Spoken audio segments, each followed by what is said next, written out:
Olá, pessoal, este é mais um Fala Carlão. Fala Carlão sempre na prateleira de cima do agronegócio brasileiro. Eu tenho aqui um convidado para lá de especial. Ele nasceu na Irlanda, numa fazenda de gado leiteiro, lá na Irlanda, mas já está no Brasil há quase um quarto de século. Eu estou falando do Kieran Gartland. Obrigado pela sua presença aqui, Kieran. Obrigado, Carlão. Prazer estar aqui. Você sabe que tem um ditado que diz assim, que os amigos dos amigos é que são bons porque eles já vêm triado. E o Kieran foi uma indicação do meu querido amigo Renato Serafim, a quem eu quero mandar um grande abraço. O Renato Serafim, que fez aniversário, fez 50 anos agora, no dia 31 de dezembro. Parabéns para você, meu amigo. Um forte abraço. Kieran, obrigado por você ter aceitado o convite para estar aqui no Fala Carlão. E o Kieran é o seguinte, ele é o CEO da América Latina, aqui do The Yield Lab, e a gente vai saber o que é o The Yield Lab daqui a pouco aqui nessa entrevista. Mas antes de falar do The Yield Lab, eu quero saber o seguinte, como é que um irlandês veio parar no Brasil? Me conta essa história e fala também como é que foi, você nasceu mesmo numa fazenda, me conta a história do começo. Isso mesmo, Carlão. Bom, eu fui criado numa fazenda, que nem você falou. Não gostei muito na época, né? Porque a Irlanda é um país muito frio e eu trabalho numa fazenda de gado de leite, é muito duro, né? Não tem férias, não tem fim de semana. E desde pequeno eu sempre soube que não ia ficar trabalhando na fazenda, então me formei em economia. Mas quando eu me formei também não tinha emprego. A Irlanda é um país pequeno, né? Agrícola.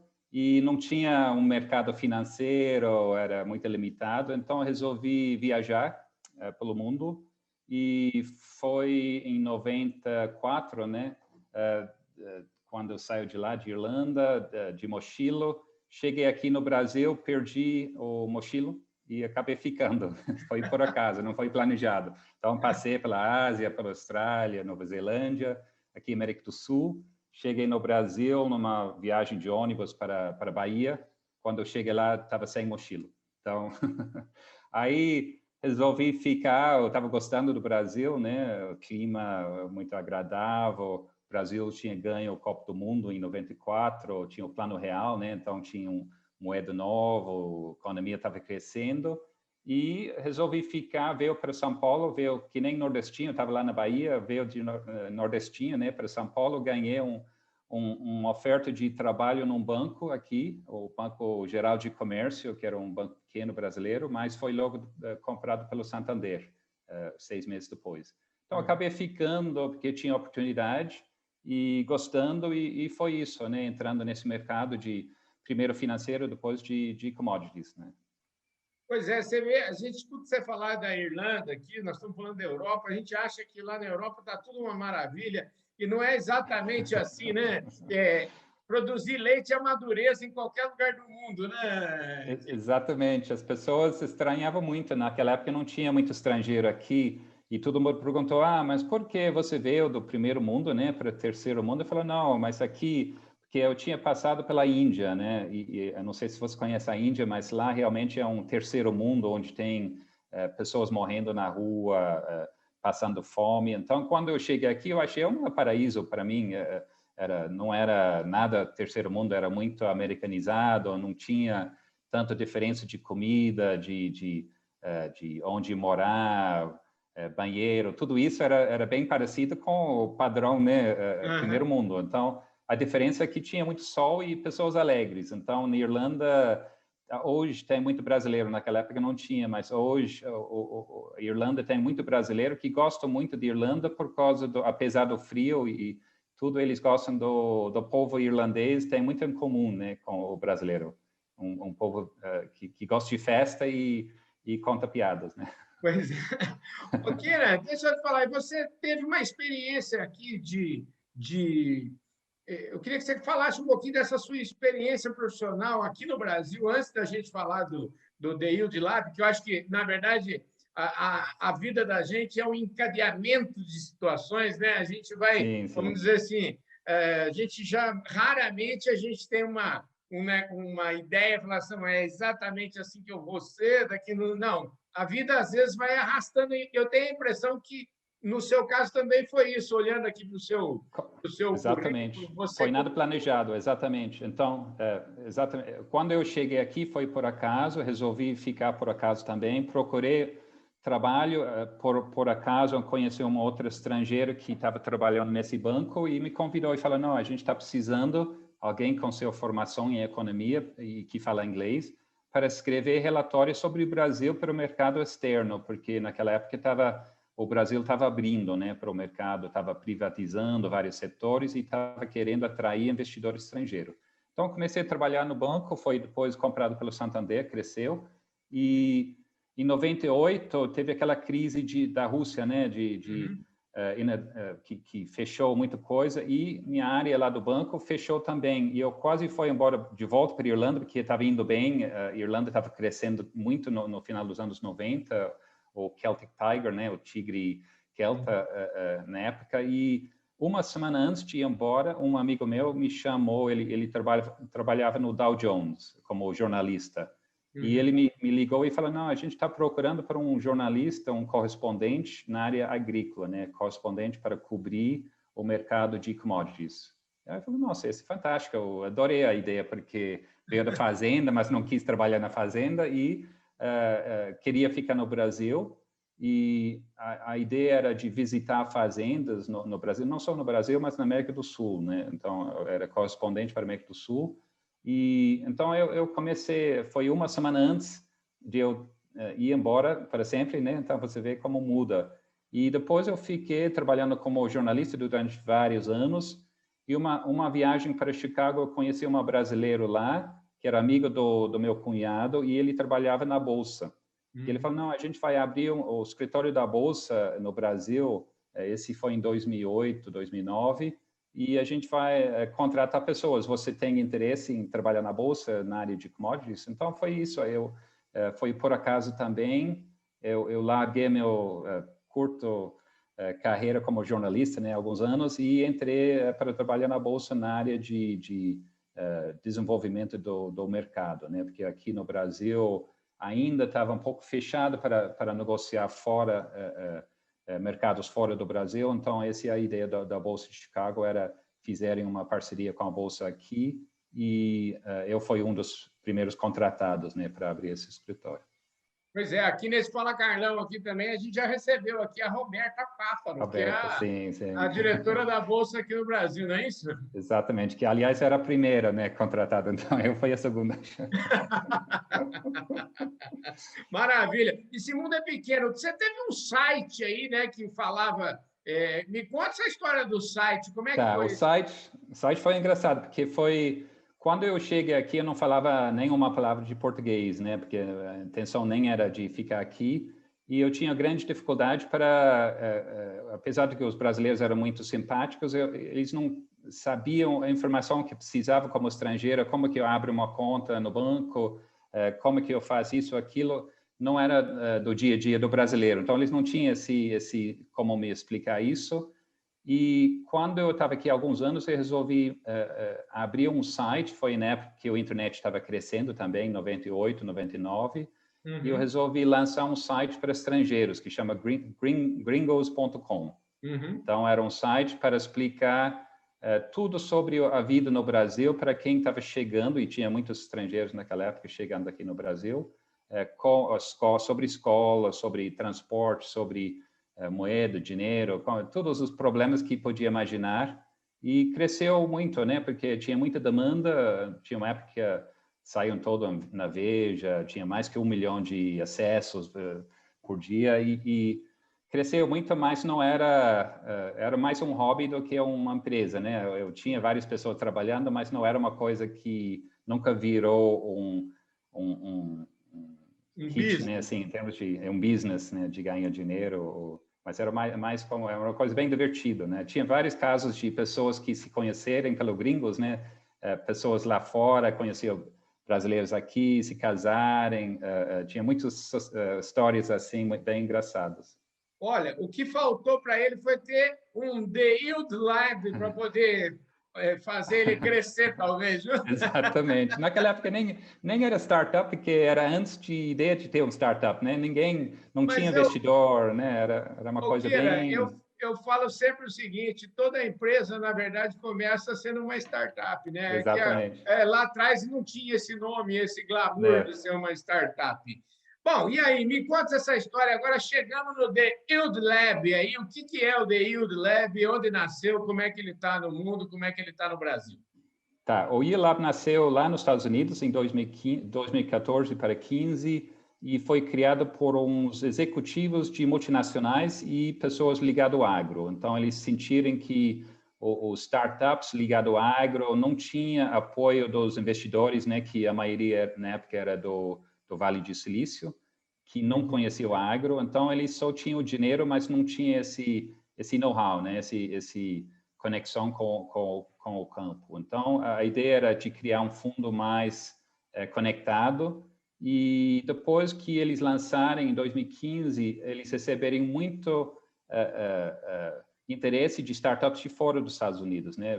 Inclusive daqui da América Latina, da Europa, e eles resolverem ser um fundo mais global, né? Porque o agro, como é uma indústria global, as multinacionais estão em todos os lugares, então fazia mais sentido você ter um fundo com presença em todos os regiões maiores produtores, né? Então, abrimos na Europa, na Ásia, aqui na América Latina e tem planos para abrir na África. Então, dessa forma, a gente tem visibilidade das tecnologias novas que estão aparecendo em todo lugar, né? Não é que dá para transferir essa tecnologia para um lugar ou outro que tem características diferentes, mas é bom ter essa visibilidade, porque, de repente, você está olhando um startup aqui na América Latina que já foi desenvolvido em outro lugar e já está vários passos na frente, né? Então, você, assim, evita investir em coisas que talvez já estão ultrapassadas ou não deu certo em outros lugares.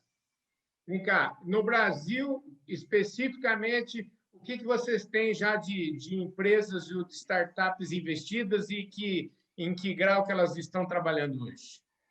Já investimos aqui no Brasil, começamos aqui no começo do ano passado, né, 2019, né, já estamos 2 anos, investimos já em 3 startups.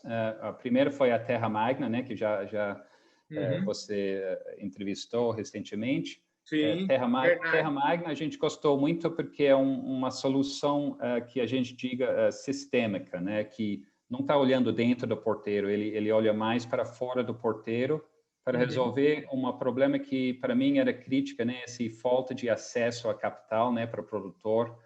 Sempre o limitante nos outros países sempre foi nos Estados Unidos, na Europa, acesso ao terra, né? Mas aqui tem muita terra, mas não tem dinheiro para desenvolver aquela terra. Então, ou se você acessa financiamento, é muito burocrático, muito caro. E então eu acho que esse era um problema fundamental para o produtor, é ter esse acesso a uma linha de financiamento bem mais fácil, menos burocracia, né?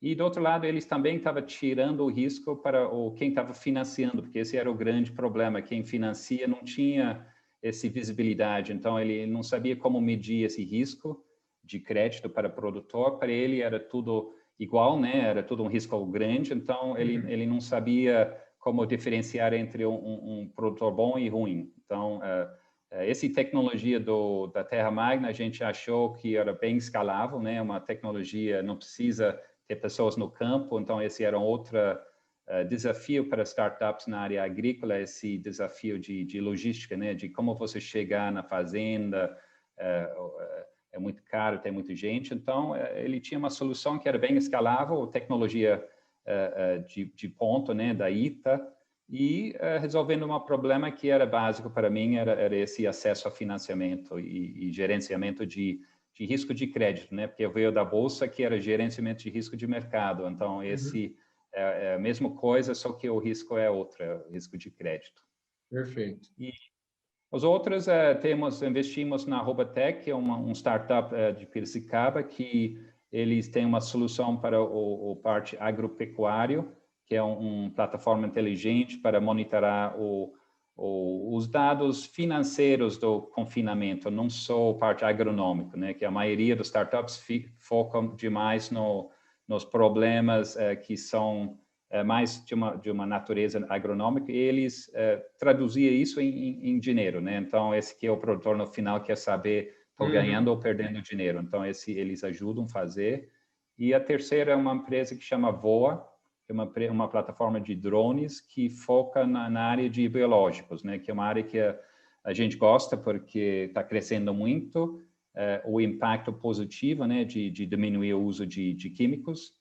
E ele desenvolveu, também veio do militar, é engraçado, né? Porque o Bernardo também da Termag veio do militar e ne Brasil, que é o fundador do VOA, ele também tem o background dele no militar. Ele desenvolveu um drone especial para fazer essa aplicação de biológicos. E a plataforma dele também é bem escalável, né? Ele é parecido com o Uber, né? Para os drones. Então, quem opera drones podem usar a plataforma para oferecer os serviços e também tem acesso a essa tecnologia que a VOA desenvolveu. Maravilha! Falando em voa, o tempo voa aqui, viu? Já acabou nosso tempo aqui, viu, ô Kira? Eu queria agradecer aqui, lembrar todo o Brasil aqui que este programa tem um apoio aí da plataforma Agro Revenda, que traz aqui na sua mais recente edição o nosso querido Paulo Tiburcio aqui, o presidente da Andave. E por falar em biológicos, na próxima edição, que sai agora mês que vem, a gente vai ter uma matéria especial sobre biológicos aqui. A gente vai estar falando do mercado de biológicos, mercado que está chegando aí na casa do R$1 bilhão movimentando aí, e todo mundo com quem eu converso, tanto das multinacionais da área de defensivos agrícolas, quanto do pessoal do biológico, todo mundo agora está de olho nesse mercado, inclusive vocês aí da The Yield Lab. Ô, Kira, obrigado pela sua presença aqui no Fala Carlão, viu? Obrigado aí, Carlão. E eu acho que o 2021 vai ser um grande ano para a tecnologia no agro, né? Com certeza, o Covid já deu um impulso, né, nesse mundo digital. E eu acho que tem grandes startups para descobrir aqui que vão transformar a eficiência, né, desse setor que já é muito grande, mas a gente vai ter mais eficiência ainda para frente. Ô, Kira, para a gente concluir aqui a conversa, quem sabe você fala um numerão aí, eu queria saber o seguinte, vocês estão com uma carteira muito recheada aí para investir mesmo forte no Brasil, como é que vocês estão? Estamos hoje, captamos um fundo, como o ano passado era difícil fazer esse roadshow, né, de captar, fizemos um fundo pequeno de $3 milhões, e esse ano a gente vai montar um outro fundo de $40 milhões. Então, esse objetivo para esse ano de captar um fundo maior, porque vai ter muitas startups precisando de ajuda. E então esse fundo vai ser um fundo de 10 anos. Então, 40 milhões a gente vai investir nos primeiros 5 anos a gente investe e nos segundos 5 anos a gente vende, né, aquelas startups para devolver o retorno para o investidor.